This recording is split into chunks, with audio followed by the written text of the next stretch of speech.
گزشتہ ویڈیو میں ہم نے نیت کے متعلق احادیث پیش کی تھی کہ نماز میں نیت کیسے کریں۔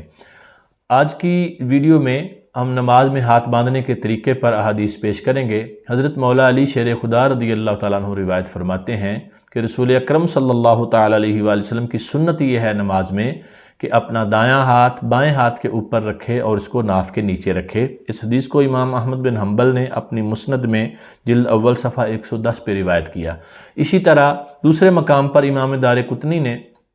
حضرت مولا علی رضی اللہ تعالیٰ عنہ سے روایت نقل کی کہ آپ نے فرمایا کہ ان من السنت الصلاۃ وضع الیمین علی الشمال تحت السرہ، کہ نماز کی سنت میں سے یہ ہے کہ دایاں ہاتھ بائیں ہاتھ کے اوپر اور ناف کے نیچے رکھے۔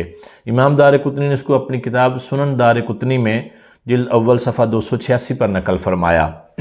امام ابو داؤد نے ایک اور حدیث اس بارے میں روایت فرمائی حضرت ابی جحیفہ رضی اللہ تعالیٰ عنہ سے کہ بے شک مولا علی رضی اللہ تعالیٰ عنہ کا فرمان ہے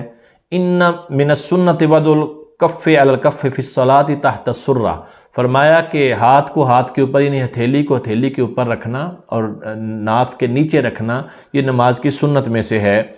اور اسی طرح حضرت علقمہ بن وائل اپنے ابا جی سے روایت کرتے ہیں کہ وہ فرماتے ہیں کہ رأیت النبی صلی اللہ تعالیٰ علیہ وآلہ وسلم وضع یمینہ علی شمالہ فی الصلاۃ تحت السرہ، کہ میں نے رسول اللہ صلی اللہ تعالیٰ علیہ وآلہ وسلم کو دیکھا کہ آپ نے اپنا دست مبارک دایاں بائیں کے اوپر رکھا ناف کے نیچے۔ اس کو امام ابن ابی شیبہ نے اپنی مصنف میں جلد اول صفحہ 390 پر روایت کیا۔ اور بھی صحابہ کرام تابعین علیہم الرضوان کی بہت سارے آثار موجود ہیں جن سے یہ پتہ چلتا ہے کہ دونوں ہاتھ ناف کے نیچے رکھے جائیں۔ بعض روایات جس سے سینے پر ہاتھ رکھنے کا ثبوت ملتا ہے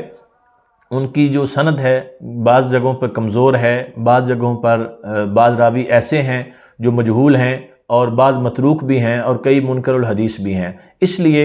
ان سے افضل روایات یہی ہیں کہ دونوں ہاتھ ناف کے نیچے رکھے جائیں یا بالکل ناف کے اوپر رکھے جائیں۔ البتہ سینے پر ہاتھ باندھنے والی روایات کے متعلق ہمارے علماء نے ایک تطبیق یہ بھی دی ہے کہ چونکہ رسول اللہ صلی اللہ تعالیٰ علیہ وآلہ وسلم نے نماز کا طریقہ مرد و عورت دونوں کے لیے بیان کیا، تو جو سینے والی روایات ہیں ان سے مراد یہ ہے کہ وہ خواتین کے لیے زیادہ پردے کا باعث ہیں، اس لیے خواتین اپنے ہاتھ سینے پر باندھیں گی اور مرد اپنے ہاتھ ناف کے نیچے باندھیں گے۔